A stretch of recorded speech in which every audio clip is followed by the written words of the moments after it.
নতুন নতুন প্রথমবার কক্সবাজার গেলে যা হয় আর কি ঢং। আসলে ভিডিও করতে গেলে সবাই একটু কম বেশি ঢং ঢং করে কিন্তু ভিডিও করে। তো যাই হোক, এটা কিন্তু আমাদের প্রথমবার কক্সবাজার না, এটা হচ্ছে 6তম বার কক্সবাজার। আসসালামু আলাইকুম বন্ধু বান্ধবরা, সবাই কেমন আছেন? আমি অনেক অনেক ভালো আছি। এটা হচ্ছে কক্সবাজার যাওয়ার শুরু থেকে আজকের ভিডিওটা শুরু করলাম। তো খুব সকাল সকালে আমাদের ফ্লাইট ছিল, সকাল 7:30টায়। তো আমরা ভোর 5টায় উঠেই কিন্তু রেডি হয়ে চলে আসছিলাম, কিন্তু আস্তে আস্তে অনেক বেশি দেরি হয়ে গেছে। আর এখানে এসে কিন্তু আমাদের বুফে ব্রেকফাস্ট ছিল। এটা হচ্ছে কার্ডের মাধ্যমে যেতে পারে, ফ্রি লাউঞ্জ, কিন্তু বাৎসরিক টাকা কাটে। তো যাই হোক, সেখানে এসে আমরা লাউঞ্জে একটু নাস্তা টাস্তা করে নিলাম, তারপরে আমরা প্লেনে উঠে পড়বো। তো প্লেন থেকে নামার পরেই কিন্তু আমাদের জন্য বাস ওয়েট করতেছিল। আর এই যে প্লেনের মধ্যে কিন্তু নাস্তা দিয়ে দিয়েছে, একটা কেক আর একটা পেটিস। আর এই যে আমাদের কিন্তু নামার সাথে সাথে রিসিভ করতে চলে আসছে সিপালের একটা বাস। আর এই বাসটা খুবই সুন্দর ছিল, কোনো গন্ধ টন্ধ কিছু ছিল না। মানুষ গরিব হইলে কী হবে, শরীরটা একটা কলকবজা হচ্ছে বিদেশি জিনিসপত্র দিয়ে তৈরি, যার কারণে বিদেশে গেলে কোনো অস্থিরতা না লাগলো, দেশের মধ্যে গাড়িতে চড়তে পারি না। কিন্তু সিপালের বাসটা কোনো ধরনের অস্বস্তি লাগে নাই, খুব ভালো লাগছে। আসার পর সাথে সাথে কিন্তু আমাদের একটা ওয়েলকাম ড্রিঙ্কস দিল, সেই ড্রিঙ্কস খেতে খেতে একটু ঘোরাঘুরি করতেছিলাম। আর রুমটা কিন্তু 11:30টার মধ্যেই পেয়ে গেছি। নর্মালি কিন্তু 2টার আগে রুমে ঢুকতে দেয় না, মানে চেক আউট টেকআউট করার পরে তারপর চেক ইন করে, তারপরে হচ্ছে ঢুকতে দেয়।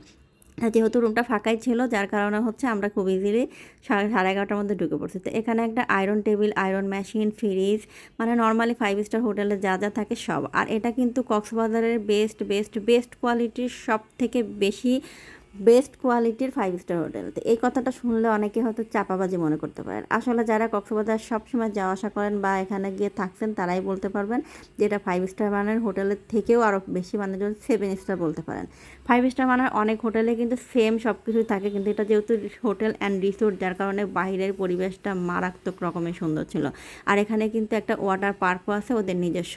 তবে পার্কে ঢুকতে কিন্তু আবার আলাদা করে টাকা পেমেন্ট করতে হয়। এখানে স্পা আছে, যে বাইরে যে জায়গাটা দেখাচ্ছে, এখানে কিন্তু মাসাজ টাসাজ করে টোরে দেয়।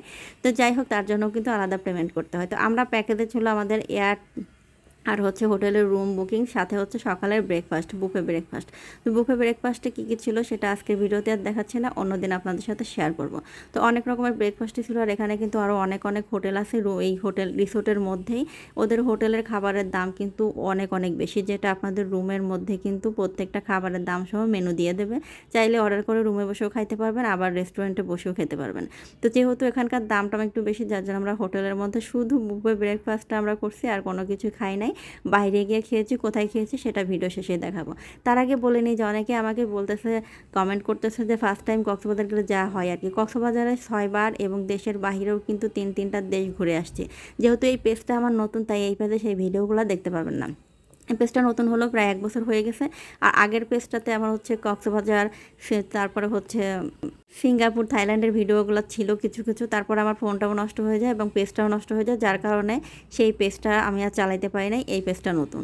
তো যাই হোক, যারা নতুন তারা তো আসলে না জানা শুনে বলতেই পারে, এটা নিয়ে আমি কোনো মাইন্ডই করি নাই। কারণ হচ্ছে ভিডিও করতে গেলে সবাই একটু রং ঢং করে এটা সেটা বলেই কিন্তু ভিডিও করে। আর যেহেতু ভিডিও করতেছি, যেহেতু এখন ভিডিওর প্রফেশনে আছে, তাই যেখানে যাই একটু ভিডিও করে দেখানোর চেষ্টা করি। তো যাই হোক, এবার কিন্তু আমাদের ফার্স্ট টাইম একা একা ঘুরতে আসাটা কিন্তু একেবারেও খারাপ লাগে নাই, ভালোই লাগছে। সবার সাথে ঘুরতে আসা এক মজা, একা একা আর একটা মজা। নিজের মতো করে নিজের ইচ্ছা মতো যেখানে খুশি চলে যাওয়া যায়। তো আমরা এখন চলে আসলাম সিফাল রিসোর্ট থেকে খুব কাছাকাছি একটা রেস্টুরেন্ট আছে, সেটা হচ্ছে পালঙ্কি। আর পালঙ্কিতে এসে আমরা খাবার অর্ডার করছি 8 রকমের ভর্তা, আর সাথে হচ্ছে লোট্টা ফ্রাই, আর মেয়ের জন্য মুরগির মাংস, আর সাথে হচ্ছে ভাত। এখানে খাবারের প্রাইসটা কিন্তু কক্সবাজারের থেকে মোটামুটি মূলত তুলনামূলক একটু বেশি।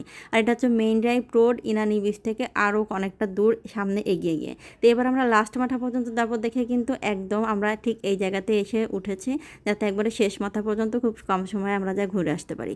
আর এখানে ভর্তার একটা আইটেম 200 টাকার উপরে, কোনোটা 150 টাকা, যার জন্য আলাদা করে ভর্তা অর্ডার করলে, মানে ভর্তা অর্ডার করলে একটু প্রাইসটা বেশি পড়বে। এই জন্য আমরা প্যাকেজ অর্ডার করছি, কিন্তু প্যাকেজে এতই বেশি থাকে 4 জন কমপক্ষে খাওয়া যায়। এই জন্য বেশি জন আসলে কিন্তু এখানে খাবারের প্রাইসটা কম পড়বে, আর 2 জনে সে যেহেতু খাইছি, প্রাইসটা একটু বেশিই পড়ে গেছে। তো আজকে ছিল এই ভিডিওটি ভালো লাগলো অবশ্যই একটা লাইক কমেন্ট করে দেবেন। সবাইকে ধন্যবাদ, আল্লাহ হাফেজ।